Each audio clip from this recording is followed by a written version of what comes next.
Hi, everyone. Welcome to Spirit Switchboard. I'm your host, Carrie Lynn Shellhorn, and you are listening to us live on the United Public Radio Network, 105.3 and 107.7 in beautiful New Orleans. Thank you so much for being here today. There's a little bit of housekeeping stuff that I'll go through with you guys.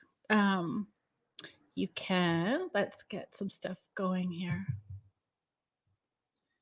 You can watch us on the UFO Paranormal and the United Public Radio Network YouTube, on Facebook. You can catch us on Roku if you look up UFO Paranormal Radio or the United Public Radio Network on Roku. You can watch us live on there as well too. Carrie Lynn Shellhorn, you can watch us on my Facebook page as well and YouTube channel. If you are commenting, you can log in through StreamYard and just give them permission if you're commenting through Facebook, because sometimes it will show up as Facebook user and we won't be able to know who we're saying thank you to or who we are commenting with. Yeah, so there's a couple of other things I wanted to share with you guys too, because Mel, I'm just about to go there, Mel. Where you can catch me, what's coming up.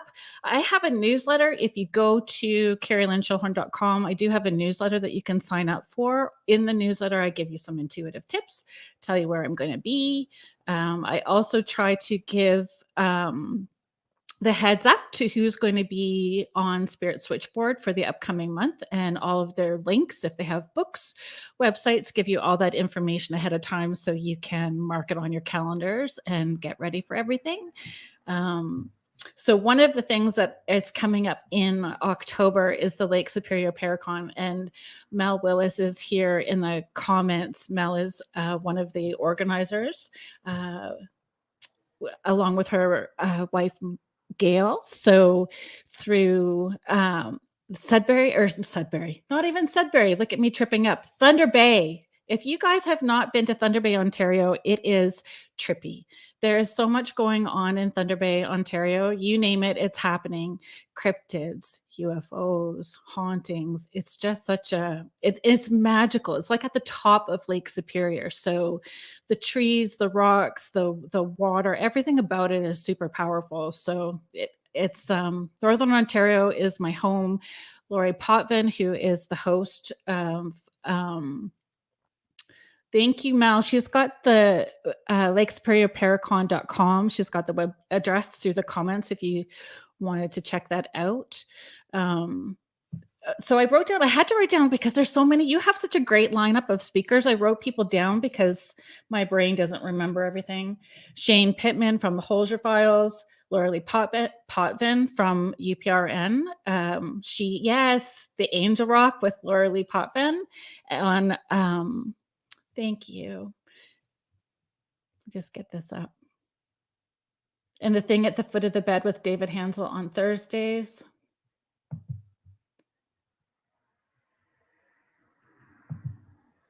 You guys are also going to have Jeff Belanger. Jeff Belanger was on the show. If you look through the archives, you can find that episode. Jeff Belanger is very well known, and he's a great speaker. You guys will want to catch up with that. Dave Quigley and Michael John from The Paranormal Voice out of Windsor, Ontario. They're going to be there speaking. Chris Rutkowski published many books about UFOs and anything UFO related. The sisters from Haunted Gold Rush, History's Most Haunted, Beyond the Haunting, they're going to be there as well too. Just so many people. I'm going to be there. I'm going to do a talk. We're doing a dinner on the Friday, investigation on the Saturday night, and I'm doing a gallery readings on the Sunday, a Spirits and Sweets. And it's such a humbling thing to say, and it's kind of weird too, but I don't know, humbling. There is, I have 3 more public events that I'm going to put the tickets up hopefully soon for theater events. And other than that, every event that I've got going this year is already sold out. So all the venues that I do, Spirits and Sweets and Dining with the Dead, are sold out for the year. So if you want to catch me at a live event, I've got 3 more theater events coming up and the event at Lake Superior. So I really hope that you guys can make it up there to join me. Let's get some hellos in. Hello, Gianna, thank you for being here. Mel, I'm going to put this up for you right now too. I'm sorry I didn't do that earlier.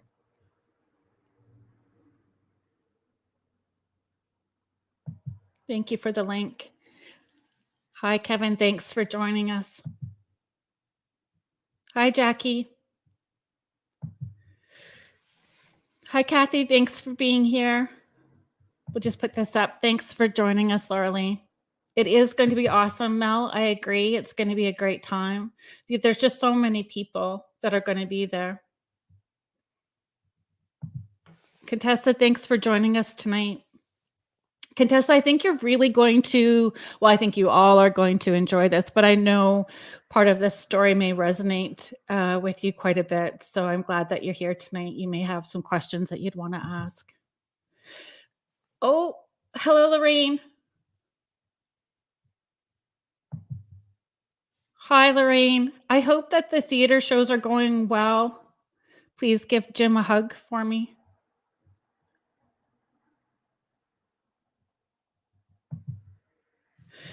So my guest today is also a fellow United Public Radio Network host.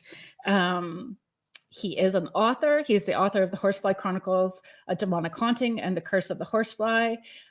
Philip Siracusa is also a professional medium, empath, paranormal investigator, and spiritual advisor. Let's bring Philip on to the show. Hi. Hi.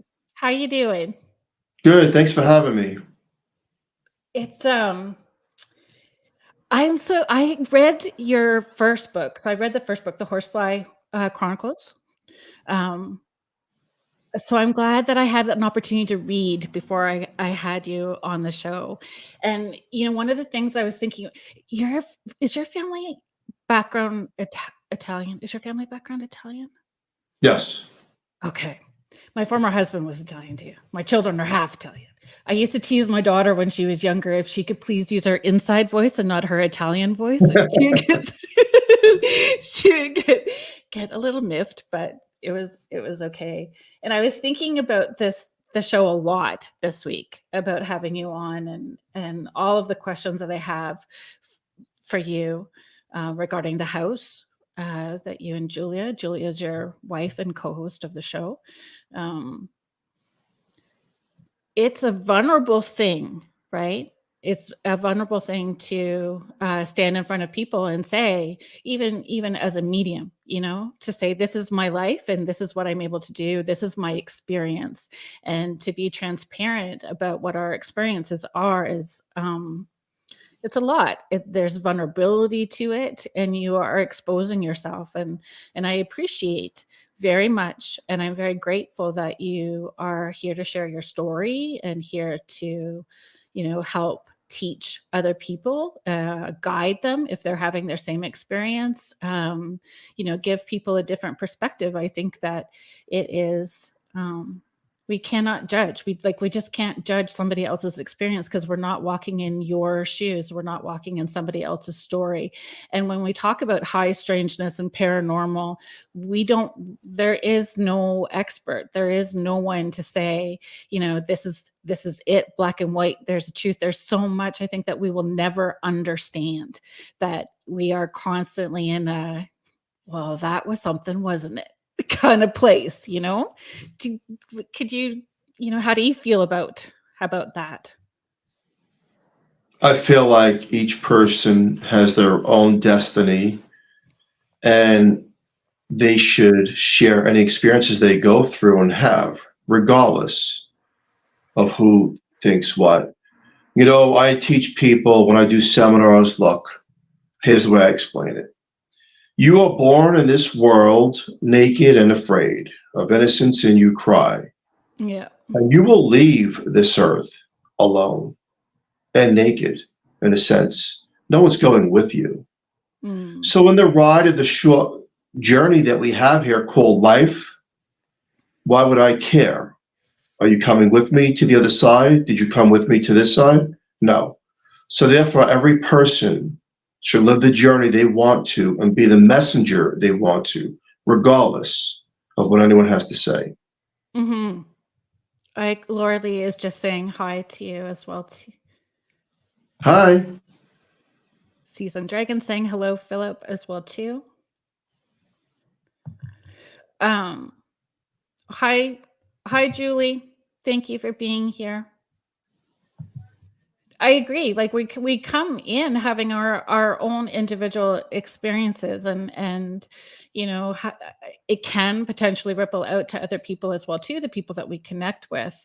But we are in only we can speak what our personal truth is, and it's not for anyone else to judge what that is. Like, True. Yes. It's just our experience. I'd really like to start with did you find your house, or do you feel like your house found you? When you and Julie are looking for the house, do you find, like, I mean, I guess we would have to talk about it from two different perspectives, like before your awareness and where you're at now, and maybe hindsight. Like when you were looking for the house, there's one mindset, which is not where you'll be now, looking at it from hindsight. We in 2009 we were looking to buy a home in another part of Pennsylvania, and I had found this house on Zillow, and I reached out to the real estate agent, and they said, "Oh, I'm sorry, it's under contract." What does that mean? Under contract means someone else was taking the house. Okay. We do things different in Canada, so I don't understand some things. Yeah, so someone else was going to buy the house, another family. So that we went on a journey, and it's interesting because this is where the devil and God come in. So we're on our journey looking for homes, and we find another home that's owned by a priest. And we kind of like it. It's a nice home, and we found it suitable for the kids. But we didn't make a final decision. We were waiting it out, still looking around, just to make sure that that's what we wanted. And then a month went by, and I'm at work in New Jersey, and my wife calls me. She says, "Guess what?" I says, "What?" She goes, "Well, you know that house that you really did like that was under contract? Guess what? It's not on contract anymore." I'm like, "Really? Let's go see it." And so let it be that, no, you see, now we didn't choose the house. The house knew and chose us. So do you feel that whatever that presence was there, which I want to ask the questions in a way that builds your story. Hopefully you can help guide me if I'm not doing it in the right order. But like the perfect storm. Did you, so I was also thinking, when I was asking you about having an Italian background, having Italian spirits come through when I'm doing sessions for people, they're kind of my favorite people to come in. They are so family oriented. And if you get one Nonna that comes in, she brings in 15 other family members right behind her every time. So I know I'm in for a doozy of a session, right? And it is family oriented. So looking at you as a dad, as a husband, your intention wasn't to put your family in any harm's way, because it's so family oriented, and your focus would have been at that point, correct me if I'm wrong, is just finding a good place, like building your family, finding, kind of how horror movies start. Oh, happy little family gonna find their perfect house. Find the perfect house, and it's almost like the perfect storm waiting to happen. Here's all these like potentially sensitive people coming in, and then the slow burn happens before those big incidences happen, right?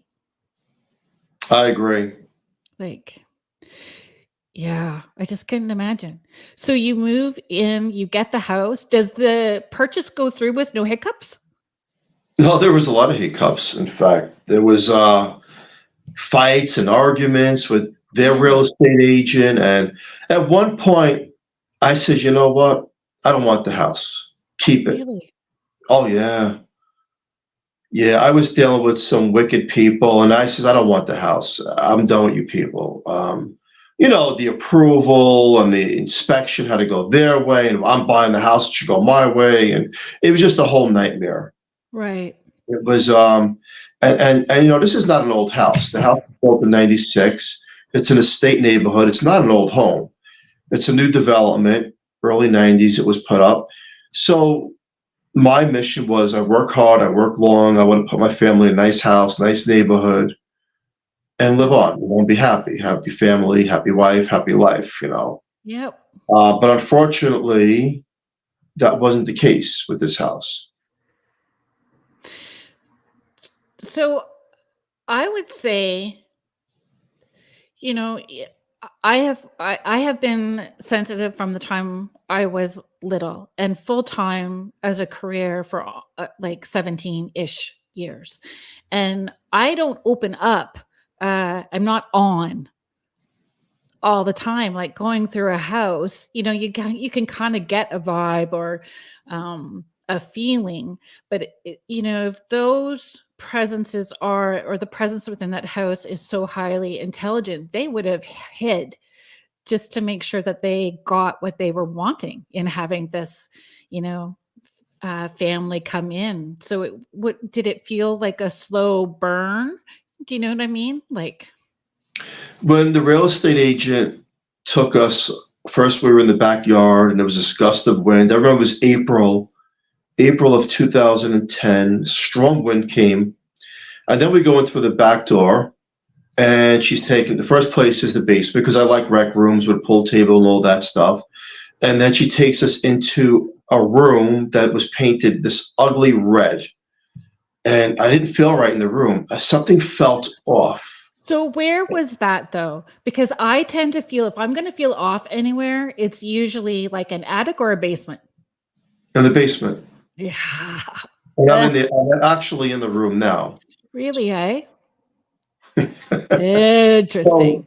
So what happens is, the rest of the basement's fine. It's perfect for a family, And so my wife and the real estate agent go upstairs. And I'm in the room alone, just looking around. And in this ugly redness that there was all red, ceiling, everything. There was an exercise machine in there, but I felt like I was off-centered. I felt like something's not right in this room. And but I dismissed them, like, just my mind playing tricks.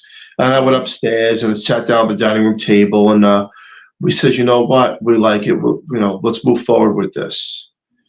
So let it be. That was my warning sign that I should have listened. That was it equilibrium? Like yes. And when your equilibrium is thrown off kilter, you almost feel nauseous as well too, right? Like yes. Interesting. You feel like you're gonna fall down.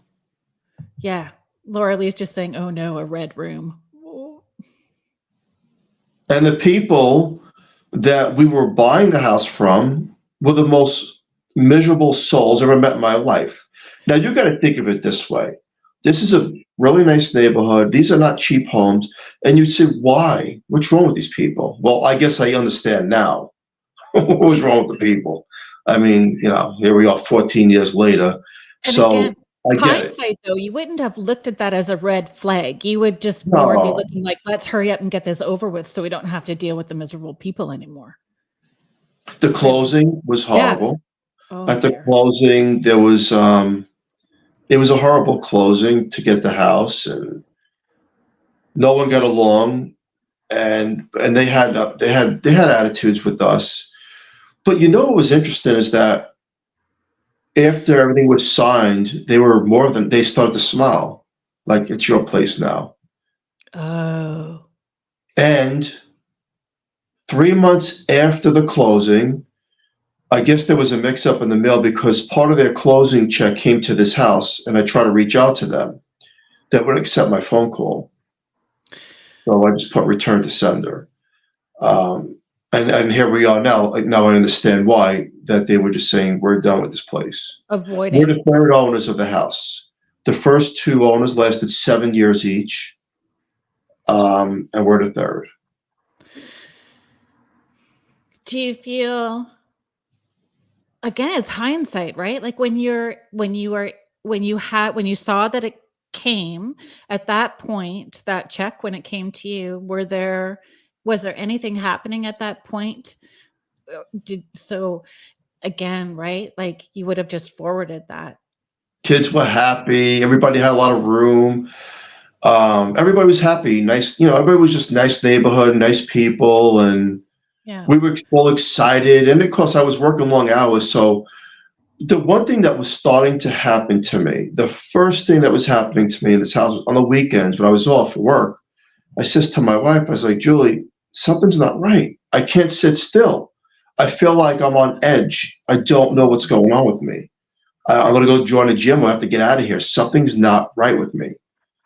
And what was happening was I had a nervous condition that was somehow affecting me in this house. Whereas like, when you like get paranoid about something, it was like 100 times worse. And I never had that problem before. And I had to go out and go out. I joined the gym. I joined a couple different things just to like ease my mind because something was feeling off. And I asked her, how did you feel? She goes, I'm okay. I don't see a problem here. And I wasn't thinking of ghosts or hauntings and none of that stuff, Yeah, yeah. So then at work, I would talk to coworkers and I says, there's something wrong with my house. And then one guy says, you know what, maybe it's feng shui where the house is off-centered. I'm like, I don't know much about that, but it's what it feels like. It's off-centered. Right. And I think that's one of the misconceptions and that people may have is that it was constant or like the hauntings are constant, that it's always happening. You're going to know right away. And that's a misconception. It's not the truth. Like it's going to have an ebb and flow to it. And, if it sounds like it was just really trying to get to know where they can push you and how it's going to affect everybody individually is what it sounds like. Z-Sun Dragon. Is that okay if I call you Kevin? Because I kind of know that. Is that all right? Z-Sun Dragon. He's just saying I had a similar experience of a completely painted navy room, ceiling included, had a sense of vertigo there, off balance and general heavy feeling. And I know that, Kevin, you are also sensitive, right? And we don't always get to, even if we are sensitive and in tune, we don't always get to know all the information at once because they're clever. And we don't get all the information. It kind of unfolds over time. So does that make sense to you? Do you feel the same way about those misconceptions and Most definitely. Yeah. The first 6 months living in this home, besides I was on edge, everything was perfect. But after the six months, it started. Right. And just what you said, you were correct. It learns you. Mm-hmm. It threw out the fishing line. It pulled in the right family. And then here we go. Kids included, right? How old, is it okay for me to ask how old the children were when you moved into the house at the time? My son Jake was a month old. Oh, he was just a baby. Yeah. And the other kids were 4, 5, and 8. I have 4 kids too. That is its own little zoo. Yeah. It is. And kids are vulnerable, right? And so they'll look for, I'm assuming they were looking for those vulnerabilities. And how did it, I guess, what would be the first big incidents? Like where would you go? Okay, something more is happening here. So in the room I'm now, we repainted the room. We made a bedroom out of it because my son wanted his own space in the basement, the oldest one. And we made a bedroom out of the room that I'm in. And I remember coming home from work one night. He says, toys are moving by themselves. I'm like, oh, you're probably kicking them in the middle of the night when you're trying to use the bathroom, I was like, no, but they're going, they're moving, they're going on and off. I was like, stop. I was ignoring it because I was tired, I was working. And the last thing you want to hear after making a big investment is your house is haunted, right? Well, and it's natural to go left brain first. Yeah. It's natural to go, the wiring, let's call an electrician. Do the batteries need to be changed on the toys? Let's take the batteries out of the dang toys. Who purchases all those damn noisy toys for kids in the first place?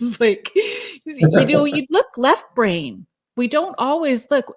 And I mean, some people do now, but I mean, back then there was probably not as much talk either of purposely choosing a haunted house or having haunted houses. Like those paranormal shows were just kind of starting and getting rolling at that time. Well, I think anyway. I could be wrong, but you can correct me. I am open to being corrected if I am not right about something. So that the toys would be the first big incident.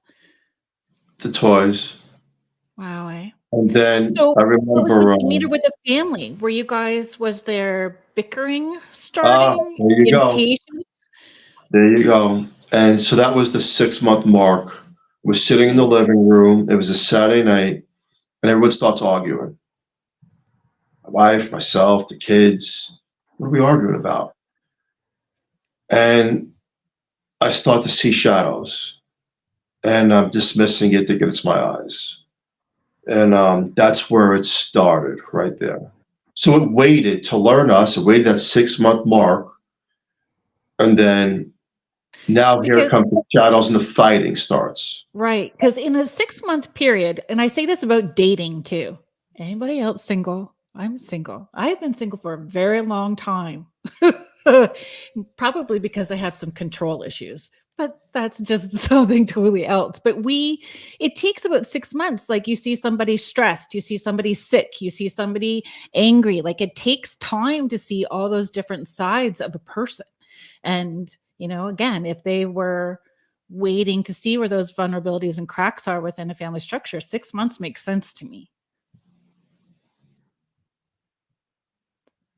I don't know. Maybe. Hey there. Banter with Richie B. Saturday nights, YouTube, Facebook, folks.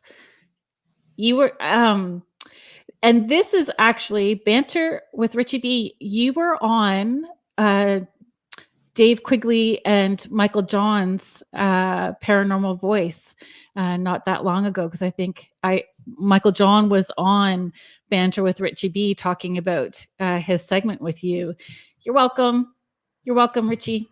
And he contacted you after and said he had an issue with a fly after that interview that you did with them. I don't know if you remember that or not. Yeah, I do. It's all real. And you ready? Yeah, let's go. So the 6 months. So, and I think by that 6-month period, you're figuring it out. It's not feng shui. It's not like have a certain color and move the bed so it's facing northeast or anything like that. There's something else going on. So here we go. Here comes the haunting. Richie's like, yes, the fly. Here we go. 3 years passed by. Yeah. It was 5 o'clock on a Saturday morning. So now the 3 years that went by, besides little things happening and arguments, but everything subsided in a way where we're okay. We're living happy as a family, having barbecues and parties and all that stuff. Life was moving. But it was this one Saturday morning when I was getting up for work, and I'm in the kitchen and I see this circle, this dark circle the size of a cantaloupe flying back and forth. And I'm like, is it the bulbs, the sun coming through? What is this thing? And I'm looking, I can't even keep up with it with my eyes. It's in the living room, it's in the kitchen, it's in the dining room. It's flying everywhere, the ceilings, and I'm like, I shut my eyes, open my eyes, I'm still seeing it. So I try to dismiss it. I go to work and I meet with a couple of coworkers at a diner and we have breakfast. And I'm like, something's not right with my house. And I start explaining to them what's happening in my home, the toys and the shadows and the fighting. And I'm seeing this circle thing. Now, I want you to listen to this very carefully, how the devil always listens to our words. So we're co-workers, we have corporate jobs, we're not into ghosts and all that stuff. But one of my friends says, tell me more. And I start telling him more about what's happening in my home. And he goes, Phil, you should write a book about this. I'm like, I'm not writing a book about it because it's scaring me, whatever we're living with. I got kids in my home. He's like, no, but something's different about this. So we decided, now hear this, we decided to meet in a part of New Jersey at a friend's house to give all the information and record what was happening in the home by talking about it. So we met that night in Cranford, New Jersey. And I says to them, I want to tell you something. We're friends. The three of us are friends, but from what happens here, I don't know if this thing tries to pull us apart, because I don't know what I'm dealing with. It doesn't feel right. And you kind of know, because you have that inner sense like something is off. Yeah. So they're like, no, come on. It's a good ghost story. We don't believe in all this stuff. I was like, okay. Now I'm being downloaded information. And all of a sudden, I tell my friend, one of my friends, my work, co-workers, I says, play the song Ave Maria so I don't know why I even said this. So we're on the back deck in a beautiful summer day, and he plays the song Ave Maria on a recorder, and I start talking about what's happening in my home. Well, the level of darkness that happens immediately through a visual sense of what we were dealing with. One friend, now these are non-believers, they just wanted to hear the story. Right. One friend says, as I'm telling it, he's like, my grandfather's here. I was like, where is he? He's like, no, but he died. And then the other friend, co-worker, saying, my wife's sister's here. But she died in a plane crash. And I'm saying, what's happening to everybody? What is happening here? And now at one point, I don't feel like me no more. I feel like I'm a conduit of this thing. Right. And then we're being circled. Ironically, a horsefly comes. And we're being circled counterclockwise. And we think it's coincidence. Now he's seeing one person that's gone, and he's seeing another person. And the horsefly we're all witnessing. Well, what was actually happening was I was opening up a doorway on behalf of the spirits. By acknowledging it. By acknowledging it. And I had no clue what was happening, but exactly.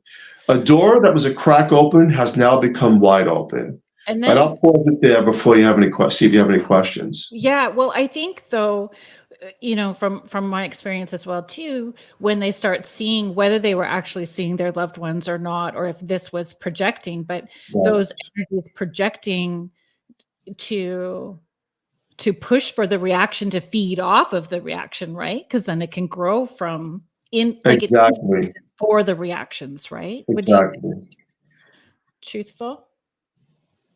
Yes, and Kevin is just also adding, distracting you from telling the story came to mind. Like, it's that smoke and mirrors. We're going to do this over here while we create chaos over here. So you're talking about this while I'm creating more chaos in the background, right?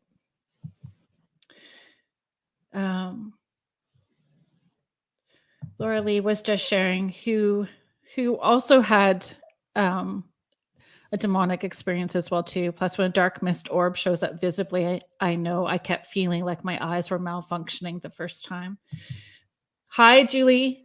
Julie Krause, spiritual advisor. She was also on the show. You can look back through the archives and find that segment as well too. She was really looking forward to this interview today, Phil.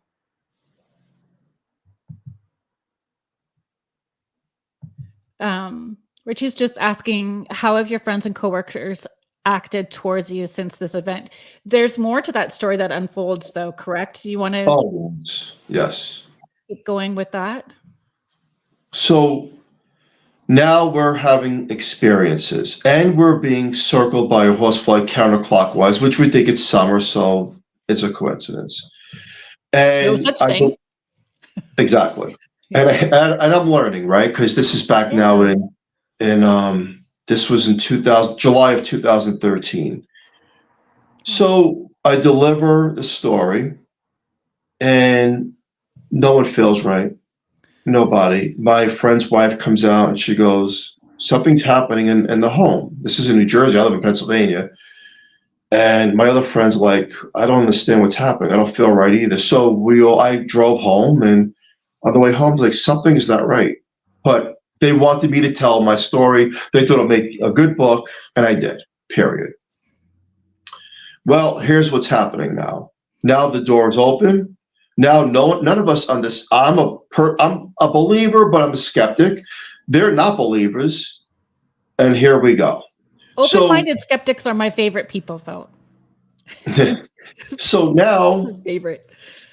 We meet at work on that Monday. Comes up, and we're talking briefly about, they're like, they don't feel right in their own homes where they're living. They're like, I feel like someone's watching us, but I don't believe in it. But I feel like someone's watching us. I was like, I think someone's watching me too.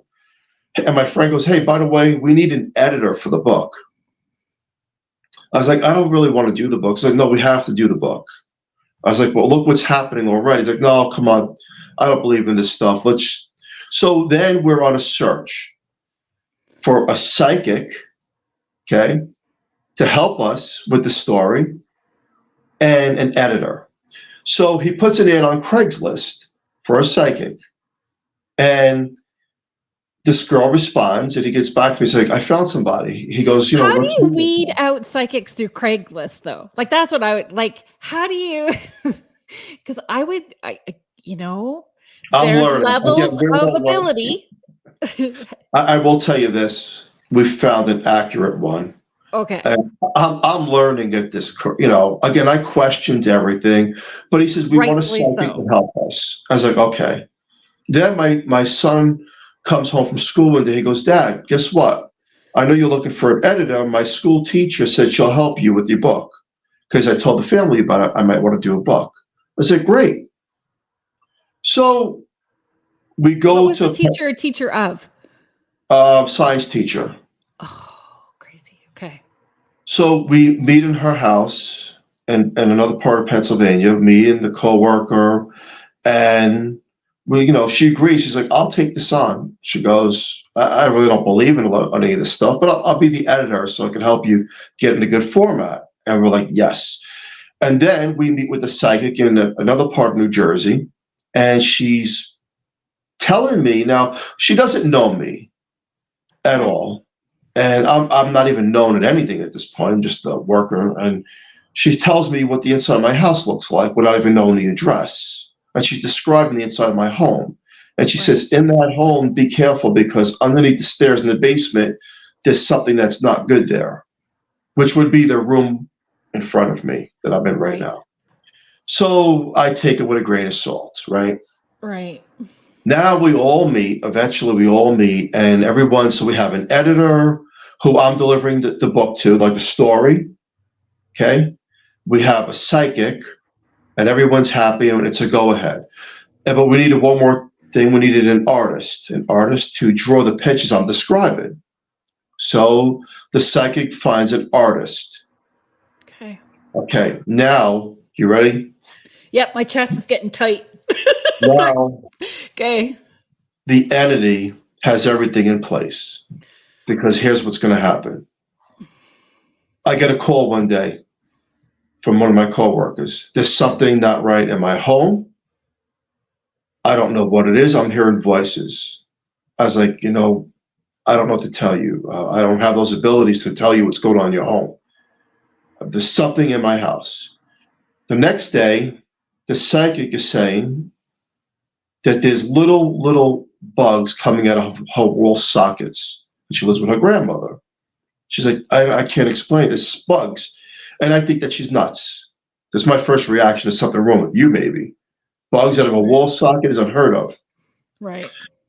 And a week passes by, and the school teacher, who's the editor of the book, says that something is in her house, opening and shutting doors when she's alone.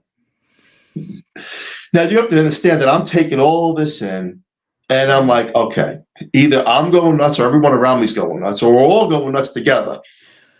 Right. So we decide, hey, let's get someone who can help us get on a radio show and talk about these experiences, okay? So we hire a publicist out of New York City who gets involved, and she's very costly. She's costing me a lot of money, but she's helping me and these people get on a radio and talk about what's happening because we think that this is mysterious now. Well, she gets us onto this one radio show, And we all meet in New Jersey. And back then, there was no video. It was audio. Right. And I get on the guy's show, and the three of us take parts in what we're experiencing at that time, And after the show, he goes, thank you. I don't believe it, but thanks for coming on the show. I was like, thank you. I appreciate it. A week later, I get an email from him stating never to be on his show again, never to be in touch with him again, because he's out in Tennessee and he's being haunted by disembodied voices. Right. So now I tell my wife, I'm like, what's going on here? So then the stating that he publicist didn't said to believe me, is like provoking. yes, poking, yes. Mm. And the publicist gets in touch with this this podcast called Darkness Radio. And I'm like, okay. She goes, it's a pretty big one. I didn't know much about it's all this stuff. Dave Schrader. Yeah.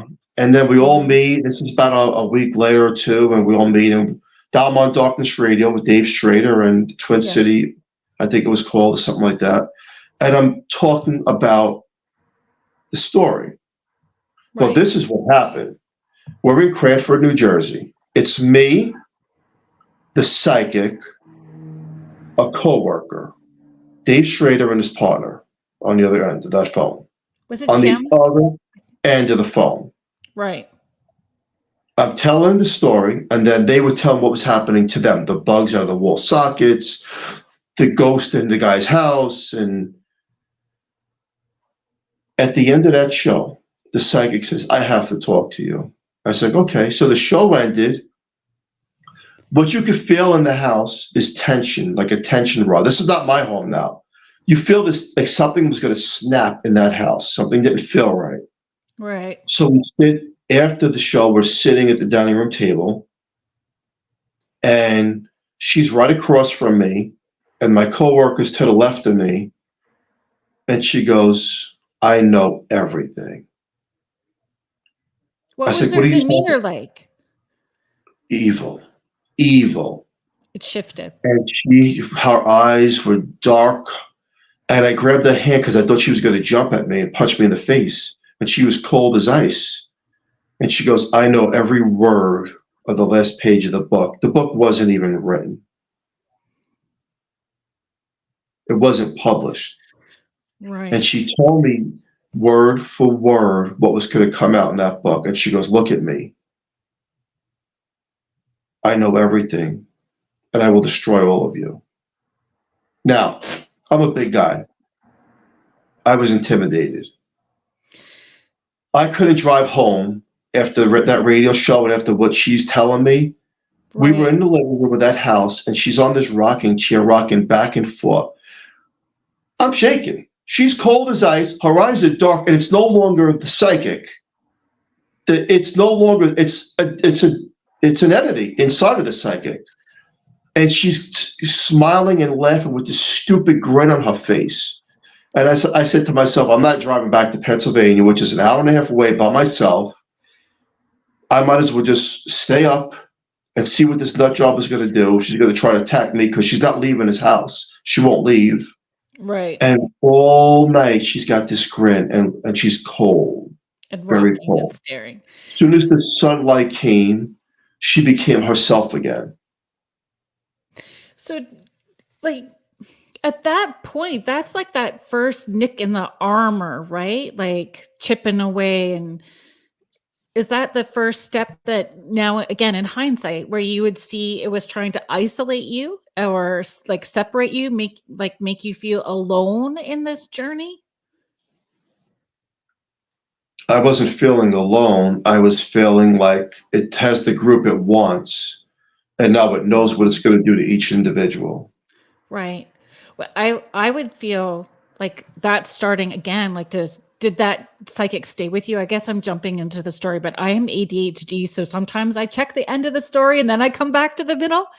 But it would feel like it's starting to knock people off, like isolating you at some point, right? Like everyone is saying, oh, wow. Richie's like, double yikes. For sure. Contessa, I'm so glad that you're here for this, Contessa. I'm getting goosebumps for sure. And then my question would be too, like, again, it comes back to sensitive people, psychics, mediums, all of us, we all work differently. We all have our own traumas and experiences and stuff that we bring to the table, right? Everybody does. Like, did it in its own way start picking off any of those weakest links? Like, let's start here and just keep, at So it. I go home the next day. I didn't sleep for days. I meet with the coworker at work. I'm like, I don't feel right. I don't know what's wrong with her. There's something wrong with that psychic. Is she on drugs? What's wrong with her? But then part of it is like, but she Valid was question. a nice, innocent girl, and I seen her for myself. She was cold at night, and her eyes were dark, and she knew things. There's something wrong with her. So I was like, let's get a second psychic. Let's get another one. And just see if this one's got maybe she's got some mental issues. So he puts another ad on Craigslist, and then we get another psychic. So now we have another psychic, and she's from a part of Pennsylvania. I just think it could go wrong on Craigslist, but I mean. So now we have another psychic. Yeah. We have the editor. Now I get a phone call. This is going back like 2 weeks later after that. The editor goes, I can't do it no more. She goes, I'm a school teacher. Your son's in my class. I'm being haunted. I can't continue this book for you. I was like, oh, come on. We went this far. We're almost done. She's like, I can't do it. Something's not right in my own home. I was like, well, maybe it's psychosomatic. Maybe it's power of thought. Maybe, she goes, well, something's throwing dimes at my windows. My husband is a witness to this. Something's flushing my toilet bowl and there's nobody there. So I try to give every scientific explanation that maybe there's something behind the plumbing and, you're just making these things happen. I don't know. Intention and mindset are a big deal. Then my coworker, he says, I get a call. He's like, my wife, she fell down the stairs and she broke her ankle. I was like, oh, I'm sorry to hear that. And now days are going by, and then I'm on the phone with him, talking about our next podcast from the publicist in New York City that's setting us up. And as I'm on the phone with him, he's like, there's a fly in my house. I'm like, okay, well, it's a fly. He goes, no, this is a big fly. It doesn't look like a horsefly, it's just a big fly. And then all of a sudden he goes, hold on. And I hear bang, bang, bang. He falls down the stairs and breaks his tailbone. I'm like, are you there? Are you there? Phone gets disconnected. So what happened was the wife had fell down those stairs and broke her ankle. Then he falls down the stairs talking about the next podcast that the publicist set up. And then he breaks his tailbone. Okay. Now here we go about the picking off. One of the original co-workers who says, you got a book here, says, I'm out completely. Whatever's going on here, I'm being affected. I don't believe in this stuff, but it's affecting me. I'm out. He drops out. The psychic who got the artist that drew the original picture, which I took off Amazon because I felt like it was tainted of some kind of a haunting itself. He drew the picture of the horsefly on the original book, tries to commit suicide after the artwork is done. The psychic, the first original psychic, tries to drive her car off the outer bridge between New Jersey and Staten Island and take her life. Now, I'm a rational person. I'm a family man, and I try to dissect what I'm actually hearing and seeing versus what's happening in everyone's life right now. And what's happening is it learned our weakness, it learned our vulnerability, and now it's going after us. Yeah. And so I've got a couple of questions too. Was there more in-house fighting, kids not getting on, tension between you and Julia was more also building up during that time, not just with the outside people who were trying to involve themselves in the story of the house and the book. Was there stuff going on there? And I'm sorry, Kathy, I know you've asked a couple of questions, and I wrote it down so I could come back to you. There are people asking, like, why didn't you leave the home, get an exorcism? Did you contact a priest to see if they could help? These are some of those questions, but I mean, yeah, we're going to get to all that. Yes, I agree. You're unfolding the story in a way that will answer all those questions. If you guys just hang tight and stay with us in the chat, because I think those questions that you have will be answered. Laura Lee is just saying, every time we tried to get help in my previous home, something always pulled help away. Illness, death, a family pulled in another direction, because of what was happening to them after connecting. Like, people didn't want anything to do with them.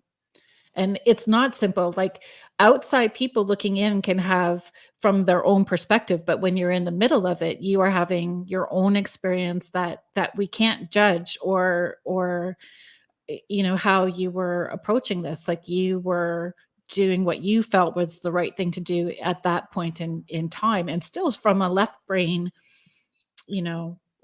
position, right? Yes. Yeah. I don't. We don't purposely put our children in harm's way. No. Like, you were seeking answers the best way that you could. I was seeking answers, and now everyone is being targeted in different ways, whether they believed or didn't believe. So the school teacher I convinced to please finish the book so it can be released on Amazon. The psychic who tried to drive off the bridge pulled out of the whole thing. She stopped talking to everybody. The guy who tried to commit suicide, who drew the original cover, which we took off of Amazon, of the horsefly, which with the hand coming out, he wound up in a mental institution for a while. Now, we're going back a long time. This is back in 2013. One of the other co-workers dropped out, and another psychic in Pennsylvania tried to slit her wrist. So, where's everybody? I says to my wife, I don't know. I have no words. A week goes on. The publicist of New York City sends me a threatening letter saying, I don't want your money, and if you ever contact me again, I'll sue you. Now, she's getting paid a lot of money. And I did ask, what's going on? And she says, whatever you did or conjured up, whatever's happening is affecting my children. Goodbye. Now, you got to understand something, that someone's getting paid a decent amount of money to get us on radio shows to talk about it. She's out. The school teacher, out. The psychics, out. My co-workers, no one's even talking to me. Right. Here comes the isolation part. Yeah.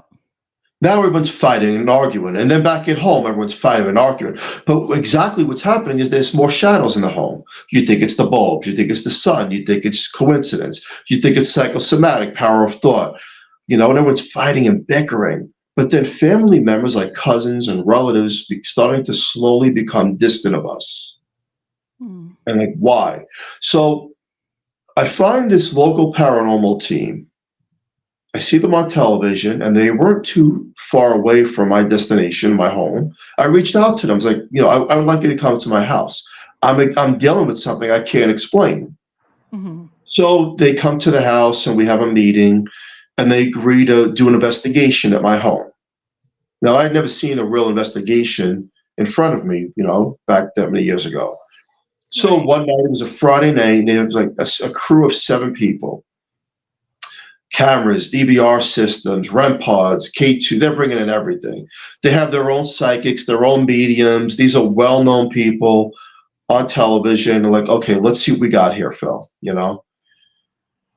So they made me fill out a questionnaire, anyone taking drugs and all this other stuff, yada, yada, yada, family history of everything. So we go through everything. They go, you might have. And those are fair questions. Like, they're hard questions to ask people, and it feels like you're being intrusive, but medications, illness, history of mental health issues within a family structure. Like all of those things we need to, if we're going to research without bias as well too, we need to ask all of those kind of questions. So again, it's putting yourself in a vulnerable position, not wanting people to, you're not intentionally trying to put anybody in harm's way. You're seeking answers.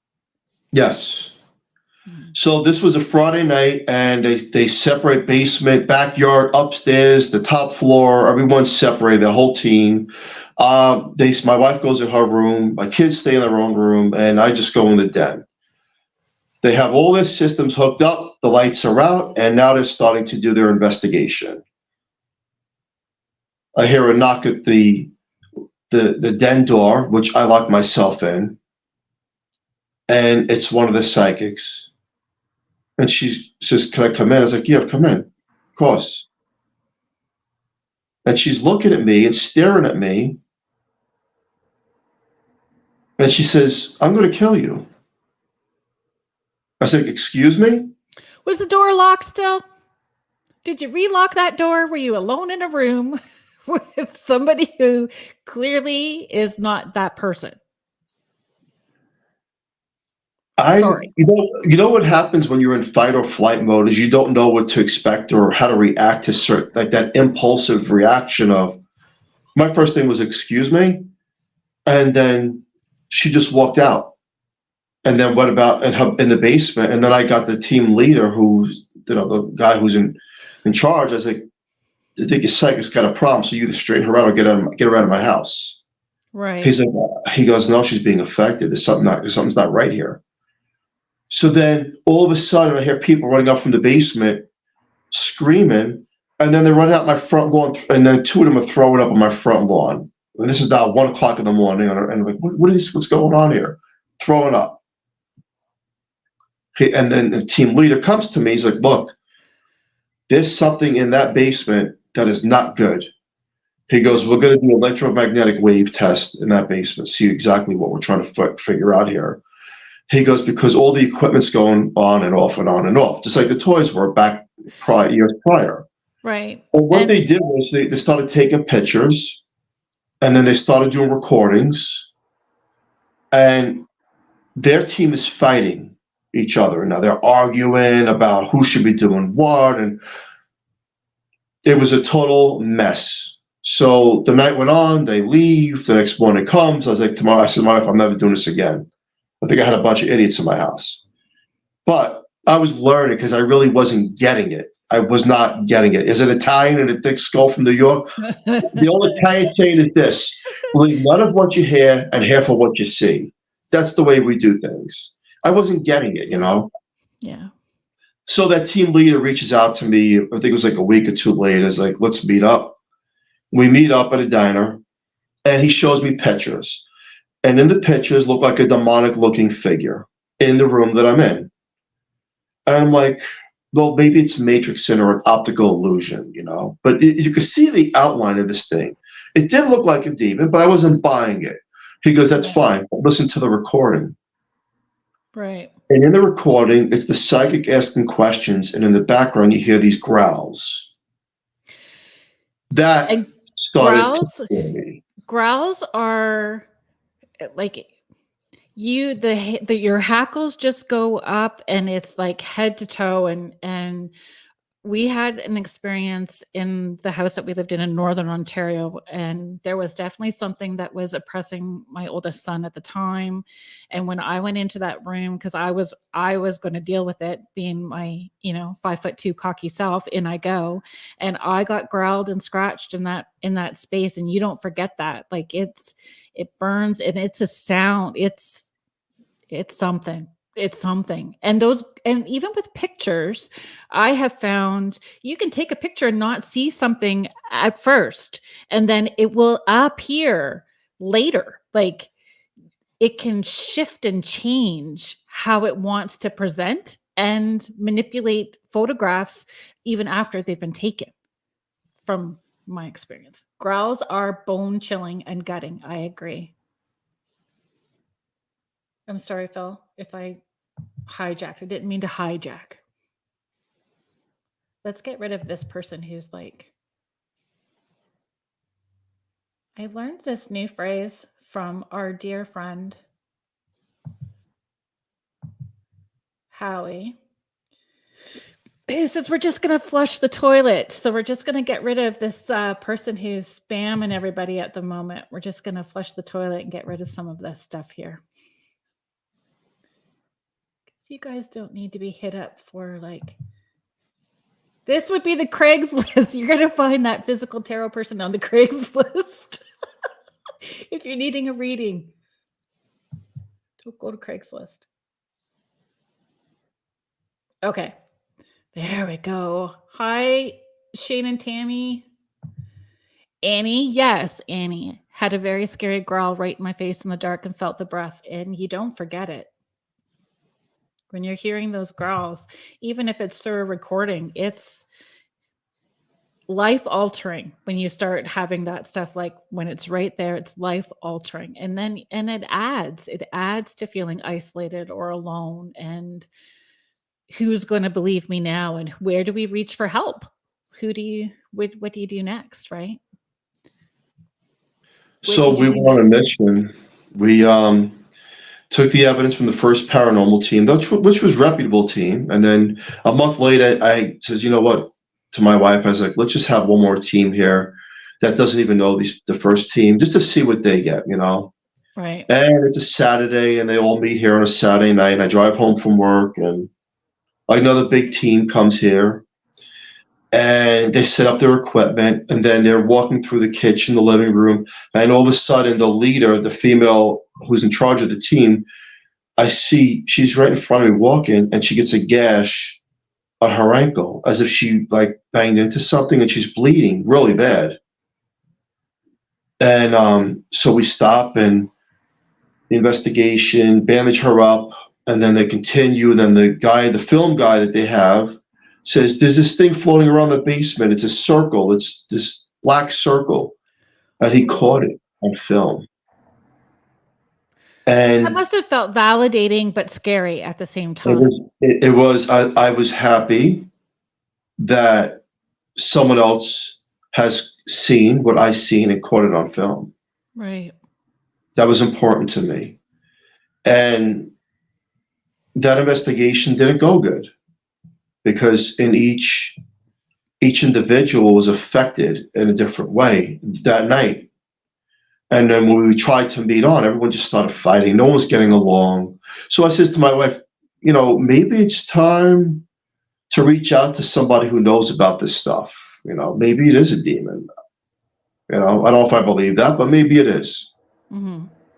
So one of the psychics that were helping us had a friend, but her name was Melissa Leeper, who reached out to a guy named Bill Bean. And she puts me on a conference call with him. And I'm explaining to him what's happening. I'm in my office in the basement. And he's a really nice guy. And I'm telling him, you know, this is what we're encountering. And he says some kind of prayer over the phone. And as he's saying the prayer, my papers in my office are flying up in the sky. They're all flying everywhere. And I'm telling him, the papers are flying. Like there's like the wind coming from nowhere. And he's like, I would have to get to that house. There's something not right in that house. So, you know, we tried to make plans, but when you make plans, remember this. Not only does the devil know the players, and not only does he know how to affect every single player, he knows when they're going to come too, but he knows how to stop them. And it's our thought, like, you don't even have to say it out loud. Like, your thoughts are loud. The thoughts get heard before the words are even spoken. True, yes. So, you know, it would have felt like it was one step ahead of you all the time. Oh, yeah. It was one step ahead of everybody. Julie is just asking, was your sleep affected at that point? Sleep paralysis was happening.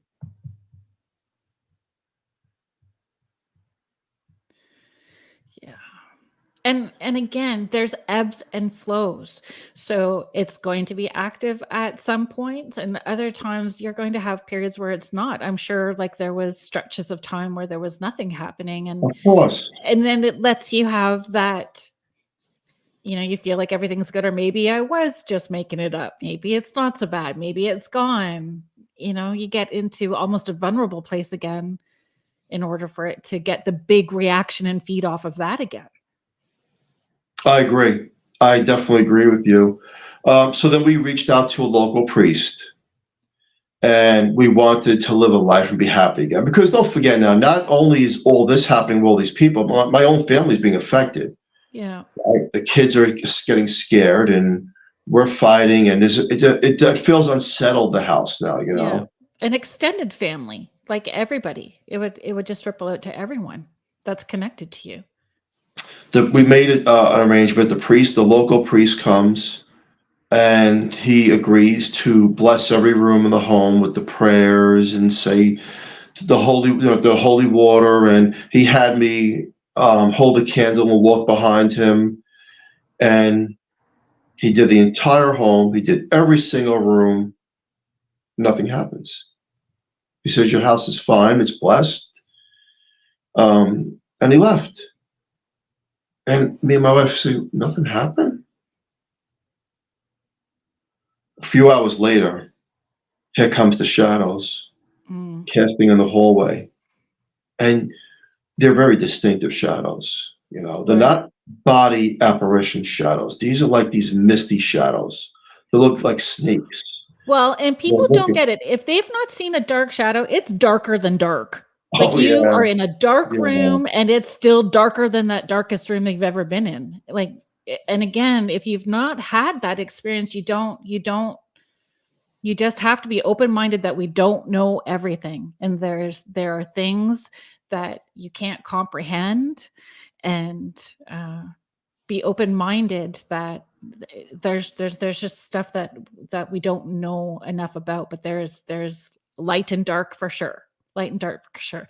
I just am noticing the time too. So I'm just going to do the station ID really quick before we get going, because everybody is so engrossed, and I know that I have more questions as well too. We're going to have to do Phil Siracusa part 2 and 3, I think, to get to all the other parts of your story, not just the house even. So if you guys are just joining us, thank you so much for being here. You are listening to Spirit Switchboard. I am your host, Carrie Lynn Shellhorn, and you are listening to us live on the United Public Radio Network and the UFO Paranormal Radio Network, 105.3 FM and 107.7 in New Orleans. And we have Philip Siracusa on the show, who is also a host here on UPRN Network of the Horsefly Chronicles Radio. Is that right? Yes. Like Chronicles Radio. Yeah. So we were just talking about you had a priest into the house, and that there was nothing happened when the priest was there. And then you started having the shadows happen later on that evening or later on that day. Can you continue the story from there for us? Yes. So the shadows come back. When the priest was here, nothing happened. And then we got in touch with this guy that was mentioned that he could be helpful, Sean Austin, who was part of this show, The Demon Files. And he says, I'll come down and do an investigation, a thorough one by myself. And when he got here, he's like, I was in the gym, and he lives in a few states away. He's like, I'm being circled by a fly in the gym. He goes, I couldn't find my way here because the GPS kept getting me lost, but here I am, I made it. So he comes here. As soon as he walks into the basement, down the basement stairs, he's like, I see it. I was like, what do you see? He's like, I see it. It's the size of a cantaloupe. It's dark. It's flying everywhere. Wow. And I felt like this is a seasoned paranormal investigator. Now he sees what I'm seeing. Now it's validated. And then that night he was doing his investigation. And what was happening on the audio equipment that he was running, there was a lot of threats made from the other side. These evil voices and threats, all threats. And I find like with somebody that's seasoned or experienced, the investigation is really just validating maybe what they're already picking up and don't always have to investigate. Like he tapped in right away and was able to validate you immediately. And so you're right. That's somebody who gets it, really gets it. Yes. Yeah. And in the completion of the investigation, he had also agreed that this is demonic. This is not a good thing. Whatever this thing is, it wants control and destroy the family. That's what it wants. So when does the research of the house, the property, the land, when does that begin? Well, it took me time, and we had made plans to move. My wife and I and the kids, we says, you know what, we're going to leave because we don't feel right. Now we recognize something's in this house, and we try to make plans to move. You know, when you live a real haunting, is when it knows how to stop you from everything you're going to do. Mm. So what does that mean? We could say the words, we're going to move, and we planned on looking for another location, but then here come the finance problems. Right. Well, I lose my job. Car breaks down. The refrigerator breaks. Now it's going after everything.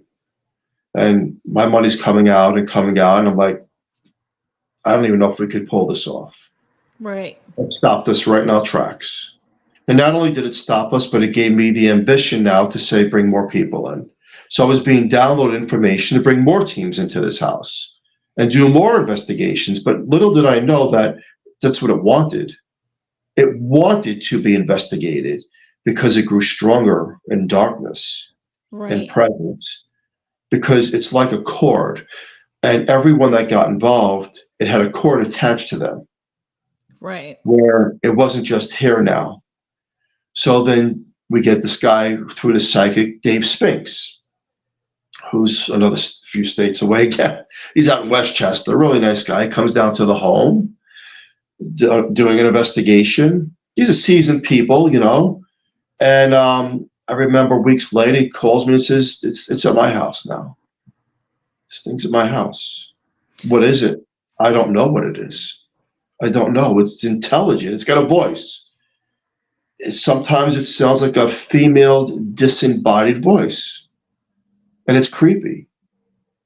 But is it not the same female disembodied voice that took over the original psychic in 2013 in Cranford, New Jersey, who made her pale, white, and cold as ice, and her eyes turned dark and threatened me and my coworkers?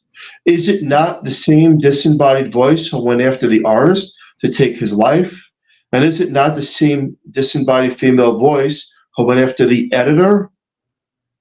So what was happening was, as we were investigating it was growing stronger against us. Right. And it will. And so there's a couple of things that I wanted to that energy projecting around you, right? And it can be in more than one place at one time. It could be in so many different places, wreaking havoc in so many different ways, right? Like, I think that's what you're starting to acknowledge at that point in time, or see. Julie is saying, what a smart energy. And they are. It's smart and calculating. You know, it's not just that it's smart and calculating. Grant Evans is asking. Grant has been on the show a couple of times as well too, and he's part of TOP's paranormal team here in Ontario. They do a lot of teaching and helping and supporting people in charity work here. He is asking, why didn't you pursue?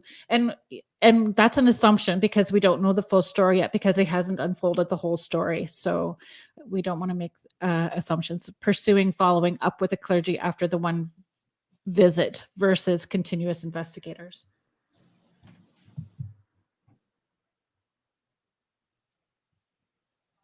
Contessa's saying its roots were branching out. And Shane and Tammy Johnings is sharing, I had once been pulled to the foot of my bed at home and once at my trailer. It's terrifying. Tammy. Thank you, Tammy. So, Do you want to respond to that, or well, does the story continue? I get to that. I actually get to that. Perfect. Have Thank more you. clergy. So, Sean Austin knew a guy, Ralph Sarchie. Ralph Sarchie, well known. There's a movie based on him, Deliver Us from Evil. He was trained by the Warrens. He comes here. And we're in the basement. And he's looking past me. I know he sees something near the toy box. And he's looking. And then there was me, one of the psychics, Scott Gerhardt, Ralph Sarchie, and all of a sudden, and Ralph's friend, another person who is an investigator, I start going into shakes. My body starts shaking, like really bad. I couldn't control it. I couldn't hold, like I'm shaking really bad. And then telepathically, I'm being told he has to get that case out of the house by a female voice. He brought a case into my home, some kind of a briefcase. And the voice is saying he has to get the case out of the house. And I'm telling him, get the case out of the house. I don't know what's in the case. And I'm shaking and I can't control my body. So he runs to the case, he gets holy water, and he starts to put it on me, the holy water. And I'm slowly coming to, but whatever wanted that case out of the house, and then he goes back in the case and he takes out this huge cross. Mm. And now I felt like I'm actually scared now, because whatever's inside of me, this thing is taken me over now. It doesn't want this guy in the house. Right. So he takes everything out of the house, and then he starts to put the recorders on, recording what's going on here. Now I realized at this point of my life that this was February 2014. This is no joke. This is real. This is game on now with this thing. And if it could do that to me, then it could just destroy everybody, I guess. Were you having like temper volatile issues or anything like that? Or do you feel it, like, was there anything leading up to that? Or did it jump you in that moment? Jumped me in that moment. Okay. And I was taking the reaction of a nervous condition of not wanting something in the house, and I didn't know what it was. Yeah. Up until I was telepathically told for him to get that case out of the house. And I've had clients who have reached out to clergy where clergy has, refused to go into a house as well too, and has not wanted to be associated with. So it's hard to find the right person. It's not something that they're not on Craigslist like the psychics are. Like, but those finding clergy that's willing to come in. I will say this, that those two psychics on Craigslist were valuable, incredible in their work. They were the real deals. And it's very hard to find people that are real deals on Craigslist, but they were the real deals. That's good. By validation of telling me what my house looks like before even entering this house. Yeah. I have the address to the house, so you couldn't even look up the house. So, but again, now here goes, Ralph Sarchie, if you look up the Demon Files, and the guy's been around. He's not a spring chicken to paranormal. He knows his stuff. Right. And I had to take all this in, and now I'm starting to unfold of how do you get help? Can't get out of the house because there's no money. It took out the money. I lost my job. Everyone's fighting, and now clergy's not even working because it's backfiring. Right. So what's next? Like, what happens? So what's next is Phil and his wife decide to get an entire ministry here. The ministry is Wiccan, shaman, priest, reverend, deacon. It's the whole works at once. Different modalities and backgrounds? Yes, we figured let's get it from every single angle. Every angle. They come early on a Saturday morning. This was May 2015. It was all set in stone, and here we go again. Ministry comes, they're setting up everything, who's walking the property, saying certain things. I don't understand like how they talk in tongues. That's what they were doing and whatnot. And who's doing the smoke signals around the property. And then they got people coming in the home and doing prayers, and all the stuff is happening by all forms of religion. At And the I'm same happy, time. right? Yes. And they wanted me and the psychic that was working on the case at the time to go in the basement. When they were all done with all that, we go into the basement, and they surrounded us because they felt like we were infected by this entity. And they start reading prayers. This is what happened to me. It came from the gut of my stomach and was pulling upward, this vibration. And now I was becoming evil. And I didn't feel like Philip anymore. I felt like I'm it. And I'm saying things that I would never say, which I won't repeat on the radio. And the psychic is having the same affection that she's going through, and she's cursing and this and that. And now it's getting bad. The lights are flickering in the basement. There's about 6 of us down there. And I was no longer myself. I was oppressed by the entity, slowly becoming to the form of possession. They were trying to hold me down. There was a couple of big people here trying to hold me down, and I had a rage inside of me that came from nowhere. And I was in the exact spot that was a year prior when Ralph Sarchi was here, when I got taken over. Right. And they kept doing prayers in the holy water, and then in my mind telepathically says we beat them. It's not me talking to me, and I was relaxed. It says we beat them. They take me, and I go to another part of my own basement. I'm sitting down in the couch area now. Then the psychic comes to, and she feels fine. And I was trying to understand what that meant, but I felt like myself again. So they leave, right? Everything's done. The next night would have been Sunday night. I had paperwork to do, but that Sunday morning, my kids in the living room playing with their toys. Me and my wife had tears in our eyes. We're happy. We're a happy family again. It's gone. It's over. But as the night rolled in, I had to go in the basement and do something. And there was this little toy on the floor, and it went off by itself. Little toy dinosaur. And I thought I kicked into it, by accident. So I come out of my office, and it's going on and off again.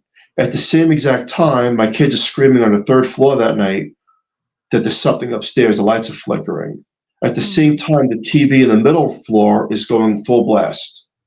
At the same time, this toy is again going on and off. Like, what's happening here? What's happening in my own home? What's happening? We won. We don't win anything. I was mad. I says to my kids, get your cell phones and start recording this. And we were starting to record what's happening. And now we're dealing with an activity that is taking over 3 floors. It's a vengeance saying, remember I told you we won? That was only to fool them. Now here we really go. Right. And again, isolating you and wearing you down. It's wearing you down and isolating you. So that's,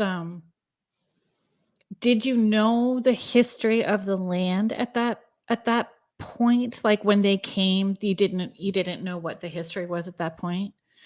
Well, I eventually do find out the history of the land, but it wasn't at that point. Right. I mean, you must have felt defeated.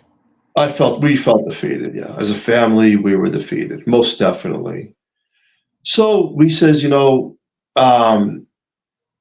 I forgot how it happened, but they wanted to have National Ghost Hunting Day here because now we're not winning anyway. We can't leave.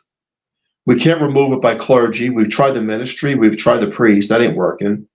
Yeah. So now we're falling into it. It's trapping, like, whatever. It is what it is at this point. So we get National Ghost Hunting Day here, which is we have this as the central hub.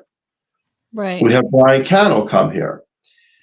And Now I like him because he's skeptic and he's scientific and he's a believer at the same time. Like he tries to roll things out. And we're in the room I'm in now, the night before National Ghost Hunting Day of 2017. This is all documented, by the way. This is all on YouTube. Yeah. And was Brian Cano part of like the TAPS team? no, he was with Haunted Collector with John Zaffis. Gotcha. Okay. And I asked him, I was like, what do you think's going on here? He says, you're on a giant portal. That was a question that Kathy had asked earlier. And I put this up so we don't lose it. I just want this question from Grant. So when you finish this, we could come back to this if that's okay. He felt like we're on a giant portal. And that whatever's coming through it is just so many different things that can come through. It's a passageway from both worlds. National Ghost Hunting Day happens the following day, and we have a full crowd here, we have the public is here, he's here, and if it can go wrong, it does go wrong because now it knew exactly what this entity knew. Okay, now we're going to play with the electronics. It shuts everything down. Not only does it shut everything down in the house, simultaneously, the whole National Ghost Hunting Day in every state internet gets shut down. At the same exact time, he's picking up activity in the home. Now, there's some of the stuff you just can't make up. This is documented stuff. Yeah. Then it goes back on, and nothing's right. Everyone's arguing, and it felt like everyone, and it was a lot of people here, like 50, 60 people. It felt like everyone was not themselves. It's kind of like everyone was in this hub of energy that was under its own umbrella that the entity wanted. Right. And there is almost like an electricity in the air. It shifts for sure. I just wanted to come. So I Kathy, that I think answers one of the questions that you had asked earlier that I said that I felt that we would get to it because she was asking earlier if there was a portal. And Grant and Kevin are just kind of having a couple of comments sort of back and forth, but I'd like to read them to you. Theoretically, possession does not occur until permission. Was there an internal dialogue with this entity for you, or was this all spontaneous? Sorry if I missed this part of your story. I jumped in late. And Z Sun Dragon responded, I'm not sure about that, Grant. If one is typically unprotected, would they not be prone to attacks? And he's saying, just my thoughts. So again, just sort of that conversation, like, you are doing what you can to protect yourself as well too. And then being open to wanting to understand what it is. So, is that permission, not permission? How do you, would you like to respond to that? I'm no expert, Look, I'm a family guy. I'm no expert in this field. I don't think there's no experts. I agree with that. I don't have all the answers. Permission, no permission. I tell the story the way it happened. I don't know. Yeah. I don't know. I can't answer that. Every time you felt like you got an answer, you got knocked in another direction. So you thought here we go. Okay, I think we got a solution and an answer, and then wham, you get hit with something, another layer of it, right? And I agree. I think there's just so much that we can't. It's a rabbit hole that we go down that just when we think that we got an understanding, we're going to be hit sideways with something else. I think that all we can do is keep accumulating information and share it with other people so that they can learn as well too from our experiences. Not that, I don't know, it's a tricky situation you're positioned, because the people who want to get involved or try to dictate an outcome for that space are getting affected physically, financially, mentally. So it's going after everybody according to their weakness, and one of the biggest symbols is the horsefly. So does the intention matter? Does the intention or the mindset matter. I had coworkers that didn't believe in this stuff. Yeah. They were affected. They didn't put no intent into anything. They just didn't believe in it. But yet they were affected by it, right? Right. They're not going in trying to say we're going to shut this down. It's really like we want to understand what it is and see what solutions are there. So then I reach out. I get introduced to Rosemary Ellen Guiley, over the phone, who introduces me to Lorraine Warren. So this is back in 2015, and Lorraine tells Rosemary was about to get on a flight, and she tells her not to come to this house. Do not come to that house, labeled the Horsefly house. Don't go there. Wow. And there was a conversation between both of them, and Lorraine said that's the same demons that were in that Amityville house in Long Island. Mm. So then Rosemary says to me, she calls me, and she's, I don't know if I believe what Lorraine's saying. Lorraine's too old to go to your house, and she won't, even if she could. She says, but I think you're dealing with, Rosemary Ellen Guiley says, I think you're dealing with the jinn. And I says, what's a jinn? Just like that. What's a jinn? I don't know what a jinn is. What's a jinn? I'm looking up jinn. What's a jinn? But this is not from this country. The way I was understanding it, the jinn is not from here. It's from the Middle East. Yeah. I wasn't getting it. Like, I'm not grasping it.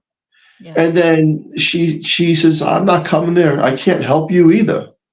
So no one's, for some reason, things are getting crushed right at the moment. Like, no, who doesn't want to come, right?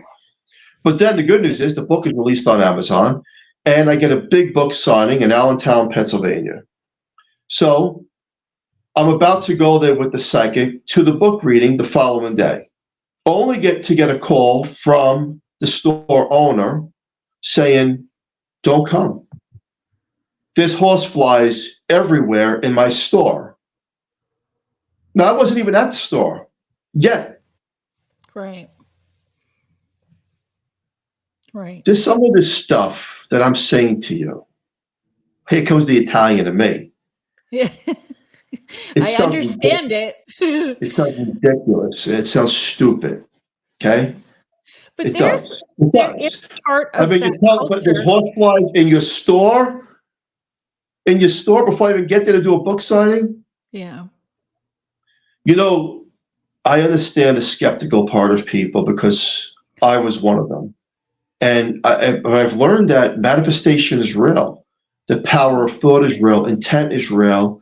And that these entities know how to play upon the fears and thoughts of a person. Before you even get to the location, like a GPS, you would set the GPS for your destination, it's already set your GPS. Mm. So that would be, the question that I have was, I understand she's saying jinn. Would everybody who's tapping in perceive what is ever in that space, how that entity or presence wants it to be perceived? So you're going to get, as Laura Lee is commenting about her experience, it's going to be different approaches, so no one can really ever understand it because it's going to present differently. So it continually will have control. Yes. There's lots of comments peppering in. Hang on one second. Can we get to some of them? Okay, so Laura Lee is saying we had so many different opinions about what the 4 main entities were in our house. It was super frustrating. Contessa is saying now it makes sense. It was giving me Amityville vibes. Laura Lee is asking, do you find activity stirs up when you talk about your experiences in the house?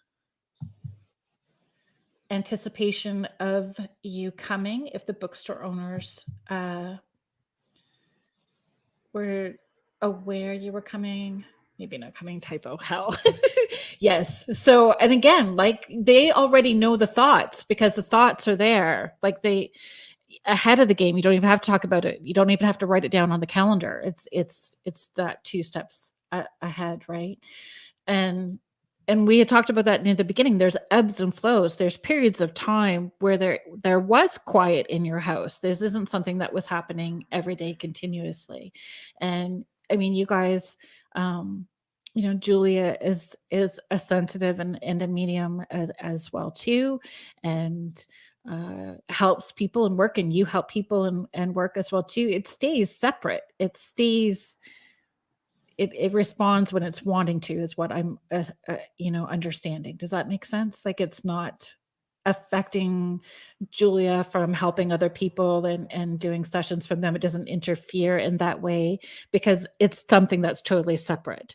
And when it's having to do with the house, then it can needle in and create havoc. Am I asking that right? Do you know what I mean? Again, there's some things I can't answer that I don't know the answer to. Yeah. I don't know. And from that point now, we've had more teams come forward into the home and do investigations. Right. Because now I don't care anymore. We both said, you know what, we can't move. Clergy don't work. We've had now the shaman, the Wiccan, the priest, the reverend, the deacon. We've had so much forms of clergy throughout time that it doesn't work. It backfires on everybody because that whole ministry that was here, that entire ministry that was at my home, one was in a car accident, one hit a deer, one had a heart attack, one died. Everyone throughout time has been affected in different ways. We could say, well, it's coincidence. Well, when you become a paranormal investigator and you live the life, I don't know if we really believe in that there is such thing as a coincidence. I believe in a pattern. I believe in a design and a puzzle. And I believe in that when you threaten and provoke something, and if you don't believe in it, it knows how to get you now because it's not going to let you go. Yeah. And we've had more teams come here. So then we decided to have Dinner with a Ghost here. Dinner with a Ghost is with John Cushman. They travel the world and they go to most haunted locations. And they set up the entire basement like a 5-star dinner, like it's extravagant, right? And all this is documented, by the way. And here comes the military. A lot of people from the Army base were into the paranormal. They wanted to learn about it. Teams, the whole table's filled up with Army people, and it was good. It was, we had a good time. We broke bread together. The meals are coming out. There's a cook. There's everything. 5-star. So one of the girls goes, that was the military's fiance, she goes, I don't see nothing. I don't believe in this. As soon as she said that, cast it on the back wall in the basement, comes a shadow right behind her. She grabs her throat and she stopped breathing. She's gasping for air. So these are big guys from the military. Like, they get her, they bring her outside the house. She's breathing heavy. She's throwing up. And he says to me, we fought wars in Iraq, Afghanistan. We don't know what's in this house and we're not coming back in, but thanks. They left. Now, you have to say to yourself at one point, you got the brave of the brave, but when they're saying if you can't see it, you can't fight it because you don't know what it is. When you provoke it and say, there's nothing here, or I don't believe, or it's fake, or I'm going to banish you, it shows its power. And it shows an unstoppable force to a believer or a non-believer, and it knows how to get you no matter what state you live in, no matter where you are. No matter where you are, you will be inflicted upon it if it wants to. Some people, it can care less. I get asked all the time, well, what about when cousins used to come over and relatives? It doesn't care. It doesn't care. So shifting, does it like when you walk into a room when somebody has argued, you can feel that heaviness when you're going into that space, right? You can feel how heavy it is. So having the kids and grandchildren and all of the lightness that comes, with birthdays or hanging out, watching silly movies and stuff like that. Do you find that dampens any of that energy that you can, if you raise the vibe, does it quiet it down? Does it shrink it down at all? Like don't poke the hornet's nest, like redirect the intention or thought in a different way.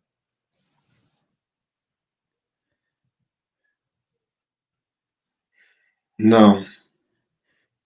It's just kind of waiting there. It's got full force over every room in the house. It sounds like you can't get a grip on it.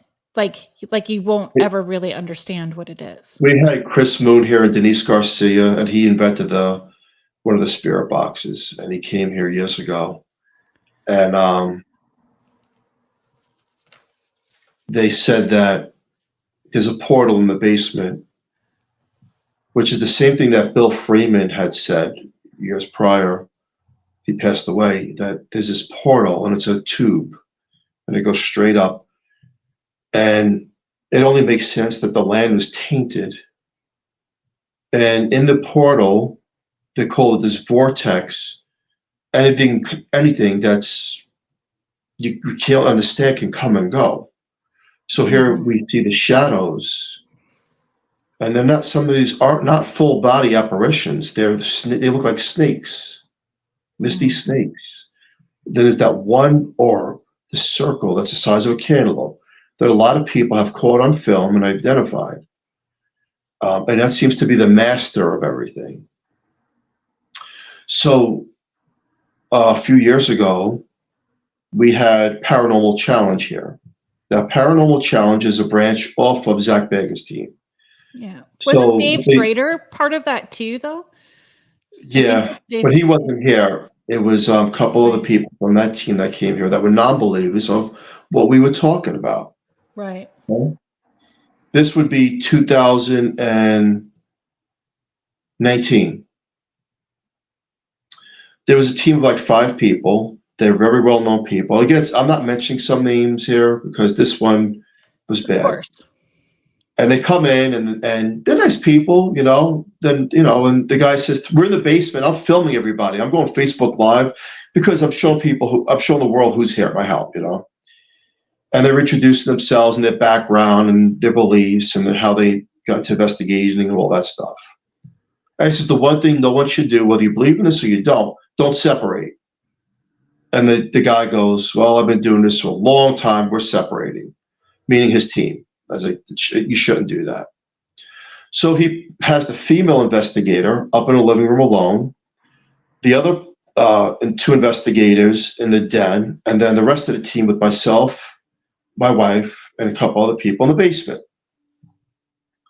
Now I have home surveillance cameras, okay, for my protection. And what's happening is she's calling, the female investigator, who's a really nice person, is calling on a certain spirit by the name of Sarah, who was tied to this case in a very big way. And she's talking how Sarah, as if Sarah's a child. And I know that you don't do that. You just don't do it. But what am I? I'm just a family guy, right? I'm only living the haunted life, but don't listen to me. Right. So lo and behold, they do their investigation. They start fighting and they start arguing, and the same scenario goes on and on and on. They leave. So a month goes by. I haven't heard from this guy. I was like, "What kind of evidence did you get?" When I finally reached out to him, and I was like, "By the way, that female investigator that was in my living room alone, she was calling for Sarah. She disappeared off camera for 12 minutes or reappeared."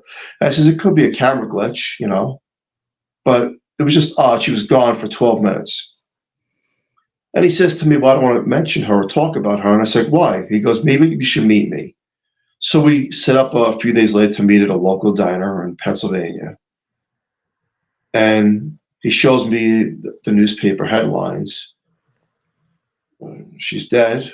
It's like, "Look, before we came to that house, we didn't believe it.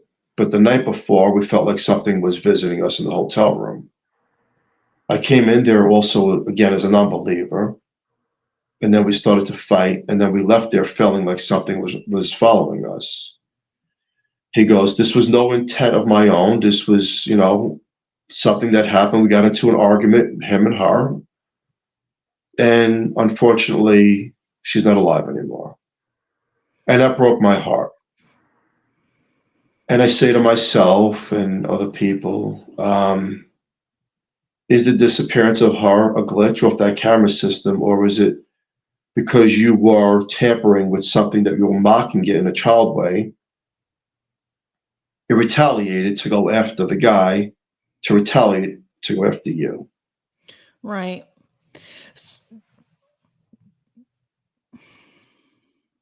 And how do you make those decisions to continue, or do you? I don't know, because I don't know what happens with the story after that.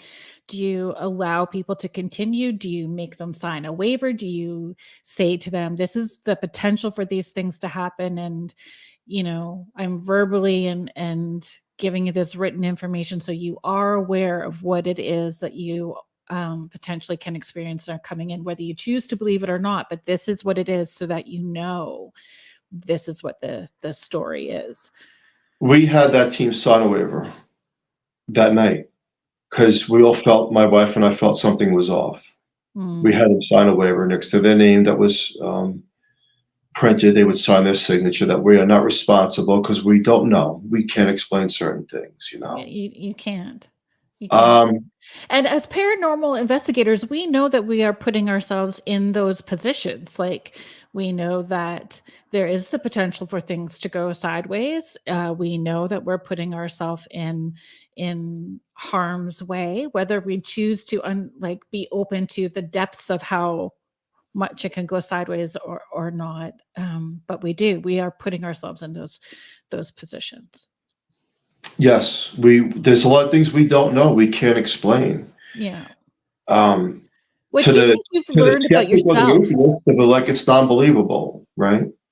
What do you think you've learned about yourself through this journey? Like, how have you grown or changed as a person?